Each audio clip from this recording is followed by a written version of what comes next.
Tabe has just released Arc 7 Chapter 105, and this video will be a summary of the chapter. Highly recommend you check out my Arc 7 Chapter 104 summary. Anyways, let's begin. Garfield stands up, legs shaking as he strains his body. The blows struck his body, leaving lacerations and bruises on them. However, these wounds could be forcefully healed due to Garfield's divine protection. Obart's attitude was abhorrent, but he is one of the strongest people in the Empire. His training perfected beyond human knowledge. He toyed with the foolish Garfield. However, that wasn't an excuse for Garfield. Regardless of experience, Garfield needed victory. Garfield states he can't stand by his side, referring to Roswell, and Roswell states that what happened was over a year and a half ago. Despite that, Roswell was wearing no makeup. He still had the air of a nobleman though. Regardless, Garfield hated to admit it, but without Roswell, Garfield would have died. Obart states that it's unreasonable to think that Roswell must have battled a shinobi before.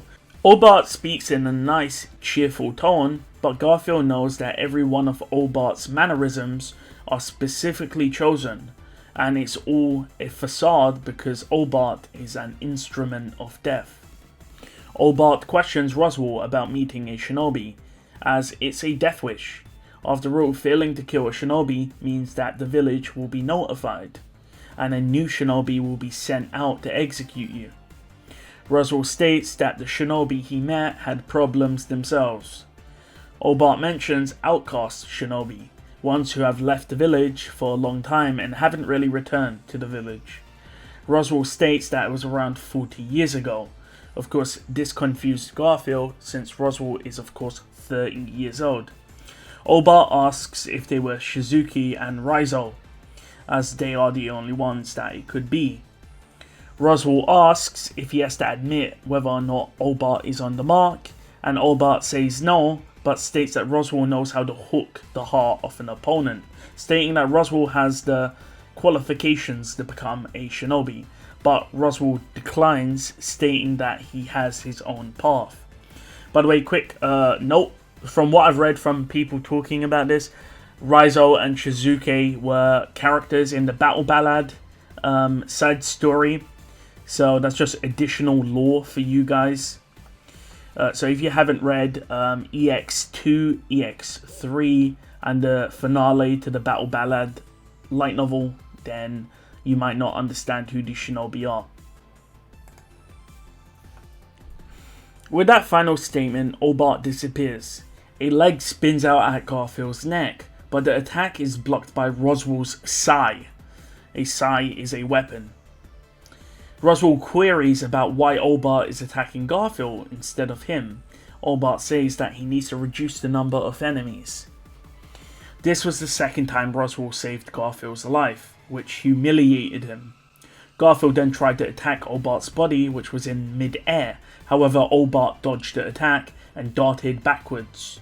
Garfield wanted to give chase, but Roswell states to keep calm, and Garfield's waist is knocked backwards, and Garfield's body narrowly avoids being hit by a dagger. Again, Roswell saved Garfield's life. Roswell tells Garfield that he's a very strong opponent, referring to Garfield here.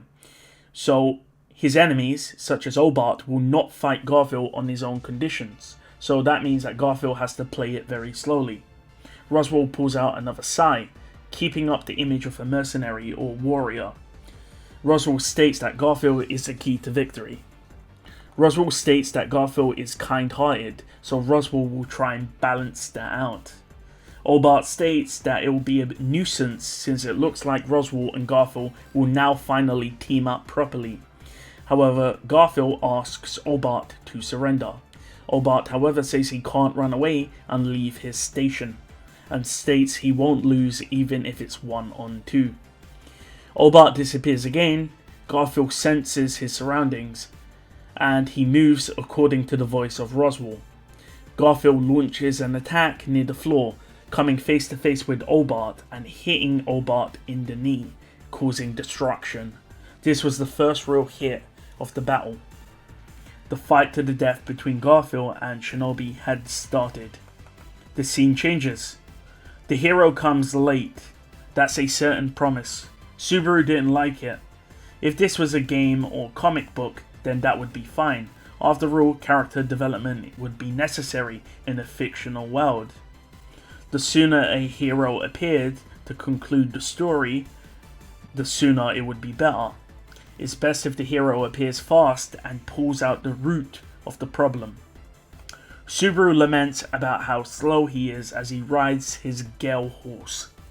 Subaru calls out to Beatrice, who casts El Shamak.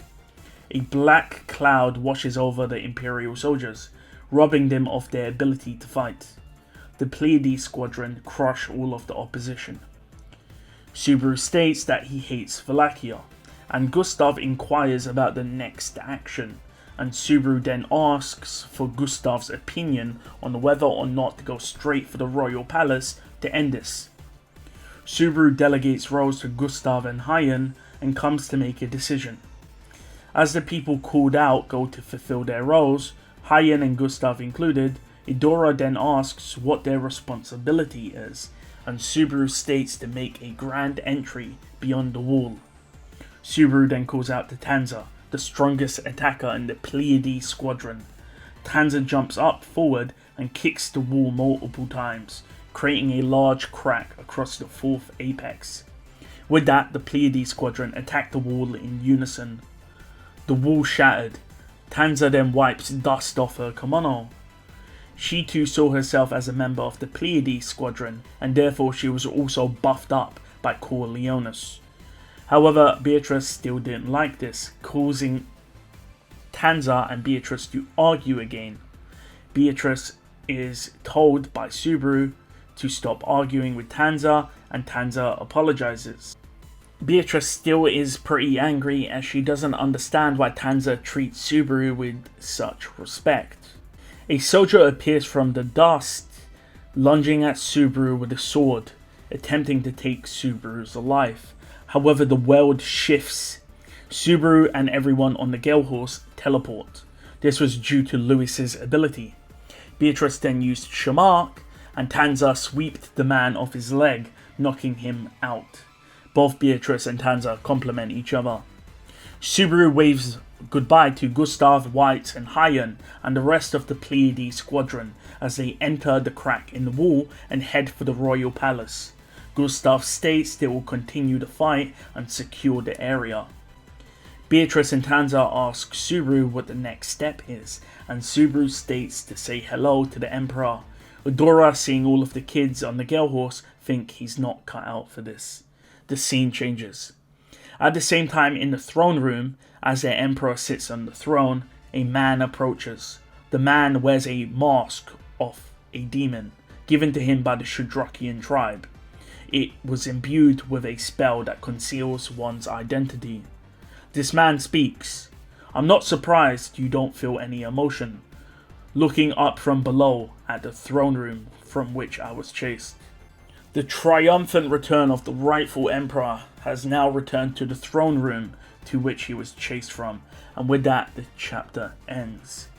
So, from the looks of it, Subaru is making his way to the royal palace with Idora, Lewis, and Beatrice, and the Gale Horse.